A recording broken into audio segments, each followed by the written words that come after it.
Got my E28 here at the shop. Had to get it towed here because my fuel pump died.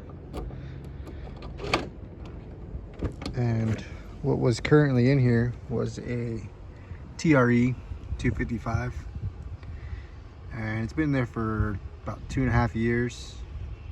I just threw it in there with the stock fuel pump wiring, and then did the single pump conversion. So I just adapted the second pump out, and this feeds straight into the fuel filter. But I think my tank is probably pretty dirty. Looking at this sock that came out. So before I throw my new pump in, I'm gonna pull the sender out, do some upgrades to that, and then clean the tank out and reinstall. I'm getting rid of the stock connector, and I'm gonna be running a 10 gauge wire, I believe it is, back to the tank. I've got these insulating bolts to mount to the sending unit. Just got to make sure that that's not too tall and it doesn't touch the cover once this is all installed. So I'm just gonna measure all this out before I take this off and get this installed. I do have 2 of these, but looks like I only have room for 1, probably right there. So I'll probably just run 1 and then put like a different style ground maybe up on this side. I'm not sure yet, but I got to get obviously power and ground to the fuel pump, so we'll see how that goes. First step, let's get this thing out.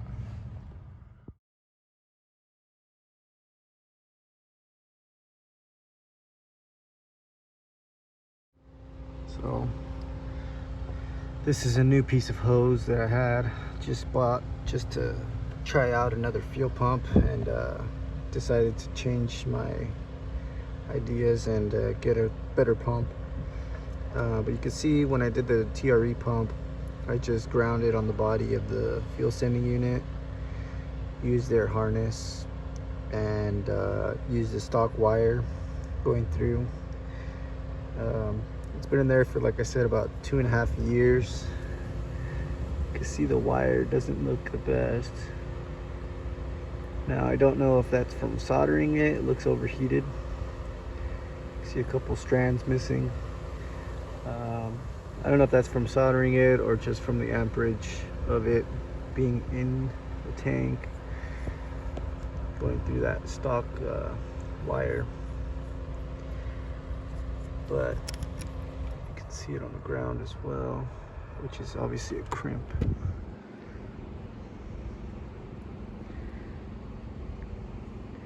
It's ready to fail. So it could be the low voltage or voltage drop that caused the pump to die. But like I said, I'm going to clean the tank and make sure it's all good to go.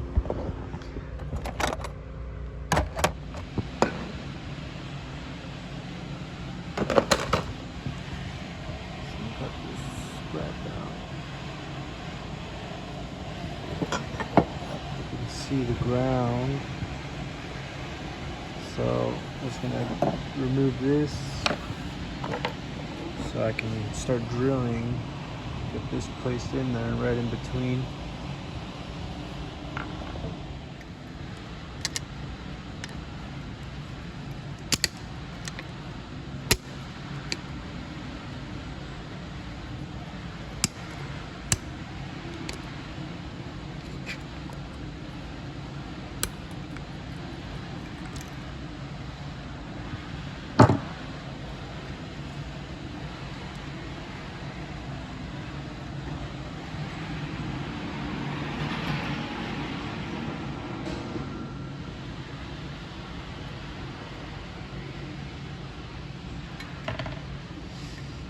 Now with that out, I'm just gonna grind that off just to get it out of the way. You can see that it's gonna go somewhere around there. Probably won't be able to be centered, but I'm gonna drill until this is gone. Then I might use a carbide to get it over to the side.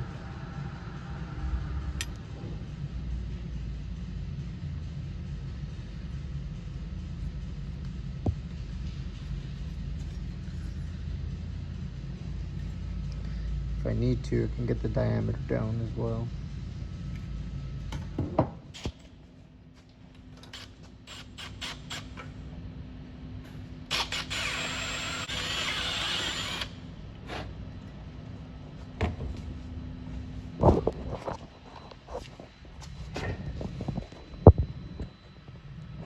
See, it got its break off.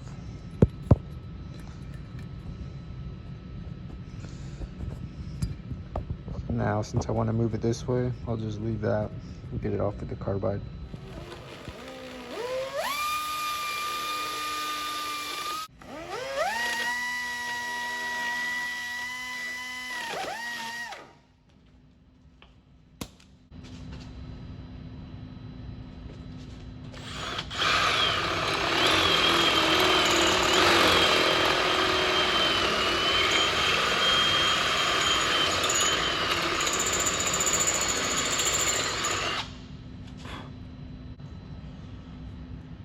So, looks like 9/16 is a little too big. See, that's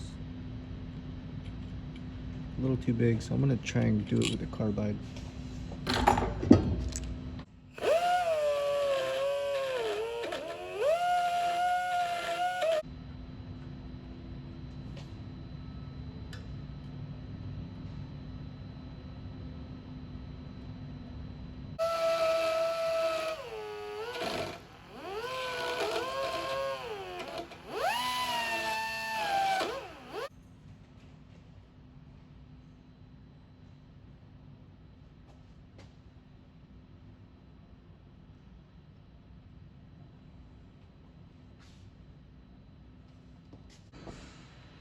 So now I got it to fit in the hole, and you can see it clears both of those. Now the only problem I have is the depth. You can see that comes out, but I need that to be probably about halfway on this thickness so I can get the second one on the bottom. So I'm gonna probably just shave it until it's flat, and then since there's an O-ring, this will come out just a little bit. That'll leave me enough room to stick the one in from the back, which will also have to get shaved down. Alright, so got the first one modified.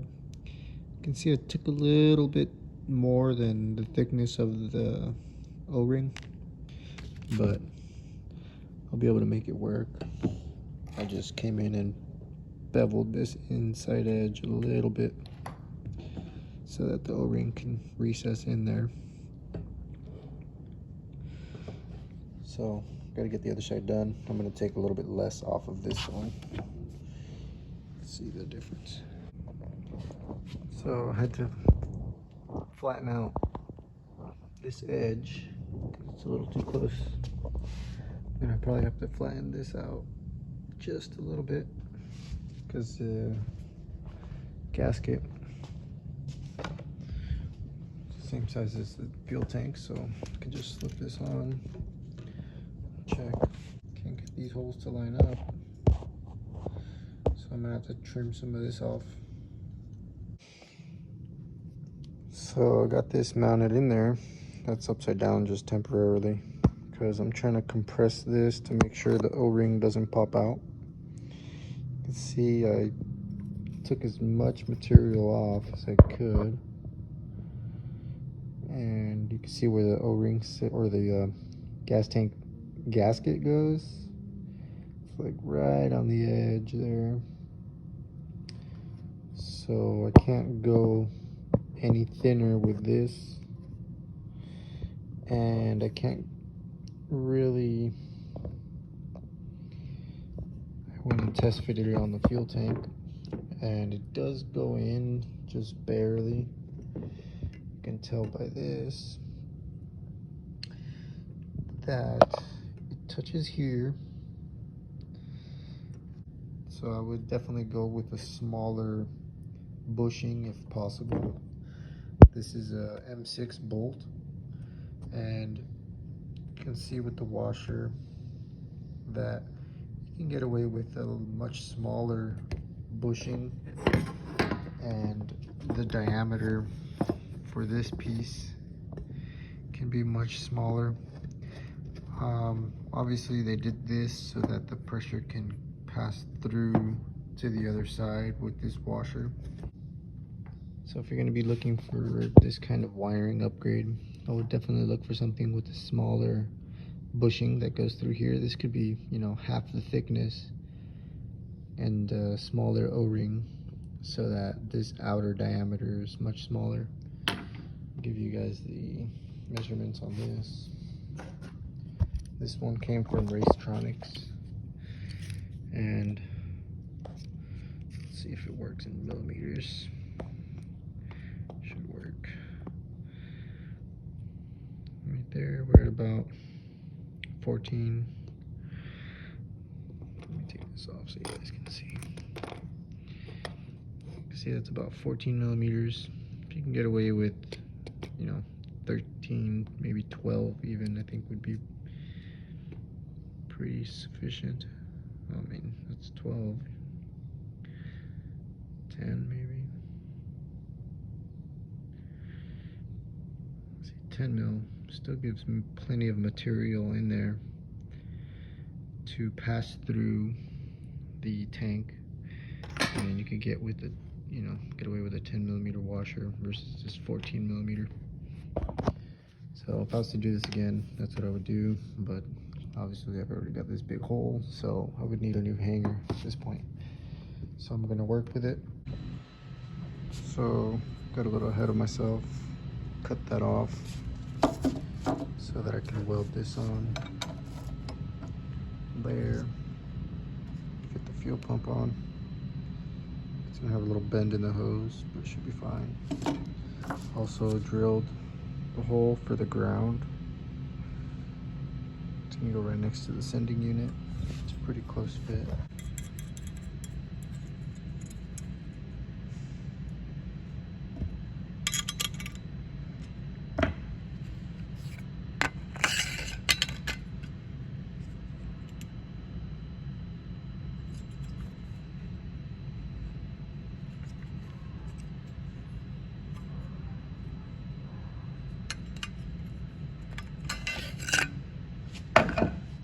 So the pump I ordered doesn't come with the wire harness, so I have to reuse my old one.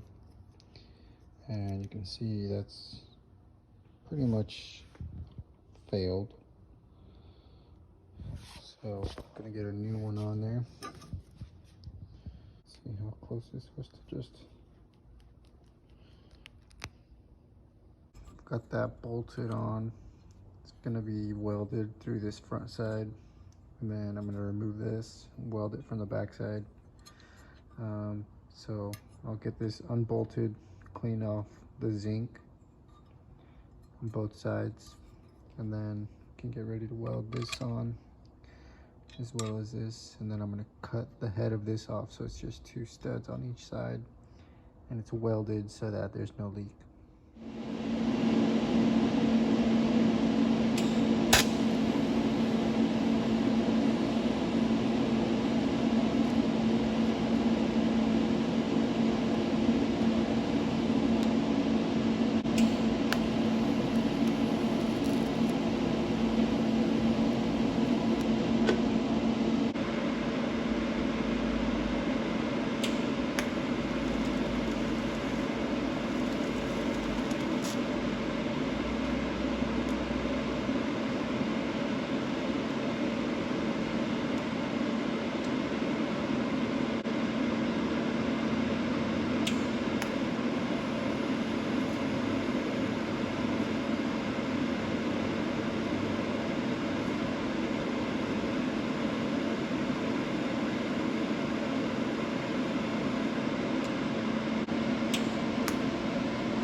Well, it's definitely not the prettiest,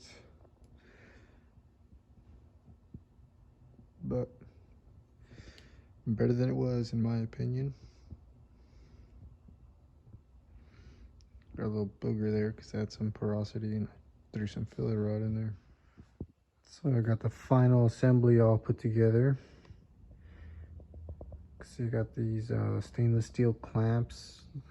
They're zip ties, but I looped them over and kind of tucked them in to keep them from pulling back. Don't know how well that's gonna work, but you know, it's a pretty tight fit trying to get normal worm clamps in there. So see, you got the hose on the barb. Like I said, not the best welds, but there's no pinholes for it to escape from. Hose clamp on both ends. You could see my ground. It clears the level sensor. That's all tightened down. Goes to the fuel pump, and then the positive comes up to the insulated stud. Had to grind a little there on the top, and got that all tightened down. So you got the O-ring in there. Doesn't touch the sending unit. It's right in the middle, and that thing's in there pretty solid. It's not going to twist on me or anything. So yeah.